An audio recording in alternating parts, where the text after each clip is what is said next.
Okay, people, about to get rolling here and getting all my stream set up here.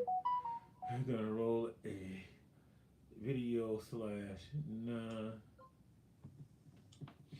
Let's try to run of all this. So we Tuesday after show episode 15. About to get rock and rolling here.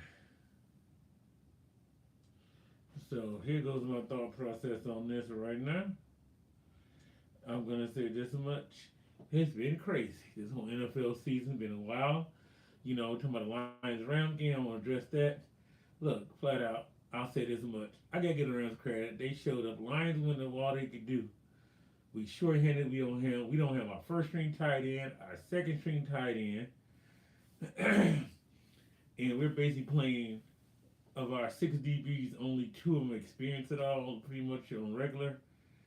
And I knew we were gonna give up some points. I mean, yeah, Muhammad had a sack, and yes, and Hutch had a sack and interception, but we need a little bit more than that. We need more work out D tackles stopping the run. They didn't do it. They did okay, but we didn't get in Stafford pressure points faces, and we didn't cover that play action pass on the backside of that bootleg. Because always everybody's running out of position chase. It happens.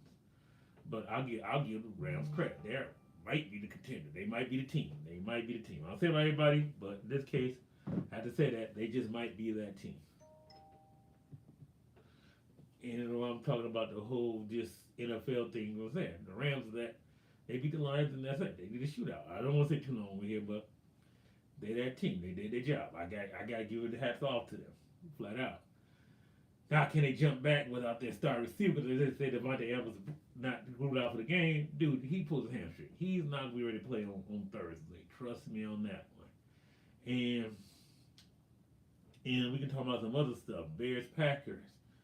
Oh my goodness, the Denver Broncos game between that was wild. That's a good game to talk about. That one, we didn't see the real deal now. Denver is a legit contender. And I'm gonna tell you who else gave me a good surprise show. You know, I expected them to win, but a lot of people probably voted them off considering what happened earlier this season. The Buffalo New England game. Everybody thought Buffalo down 21-0. Did Frank Wright just come off the bench? Boom, down 21, took it over, baby. Took it over. Oh no, that was actually Josh Allen. Josh Allen. I'm just saying. But it was like, okay, that was good stuff. Great play, great comeback. And they're still there. Seattle. Somehow, they avoided probably the greatest NFL upset of all time. Could you imagine they lost to the Colts? Who I'm going to talk about this game? Phillip Rivers. He is like weeks from Hall of Fame nomination. And what does he do? Out of nowhere, he decides to come back and play again this year. I was amazed the fact he did that. Number one. Number two, the fact that he pulled it off that far. He got close to winning the game. But number three, exposed something. He can't throw the long ball. He can't throw the long ball.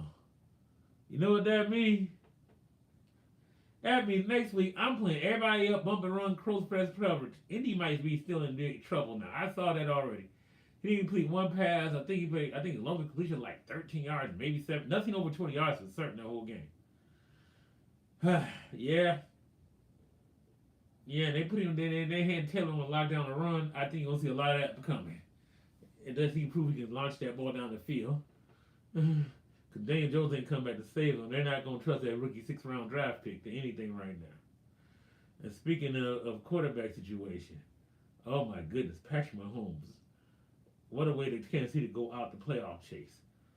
ACL, the LCL, PCL, ACL, 2 of those 3. I know ACL's 1 and 2. I forgot the other one. I think it's LCL. Man, he might see Patrick Mahomes. That's about a year recovery. He may not be back to 3/4 of next season. Man, this changed the whole landscape of the NFL. I think Kansas City's heading to maybe a slight crash out next year. I'm just saying. I mean, Gardner Minshew, he looks cool with a mustache, but I don't think he can hold him for a year and a half. What else we talking about here? Hold on, I'm gonna go to some more notes. I ain't gonna be here too long today. I got stuff to do today. This is actually the last thing I'm doing before I go pretty much just in my other activity playing, which is volleyball and sleep. I've been doing paperwork, running around talking to people, business contracts all day, and I'm just looking at a whole bunch of NFL stuff, and it's like, I just sit there like, wow, I'm wild myself sometimes with stuff I see. And it said it trips me out to watch this stuff over the years. Not really. But I'll tell you this much. It's been definitely worth the watch this season for certain. I'm talking to look at the conference race in the NFC. Lions are actually still in there. We got to win out, need help. The Dolphins, Pittsburgh beat the Dolphins. And, here goes the one. What happened to the Cowboys? Are they done? Are they done? No, they're not done, but boy, that just about hurt. The Cowboys choke away that game against the Vikings. They supposed to tear them up. They supposed to. J.J. McCarthy looked like a real football player Sunday night. What? A real quarterback. I'm a Michigan guy, but I knew he wouldn't because he always in that system ran off all the time. But he took care of Dallas. Now, other thing we'll talk about this playoff picture thing now. Besides, we know the division leaders in the AFC is Denver, Pittsburgh, Jacksonville, Chargers, Buffalo, Houston, wild card, Indy's on their way out. Baltimore's in that spot, but they're probably going to win the division. The NFC side, of course, you got the Rams, the Bears. The Bears are 2 seed, but still.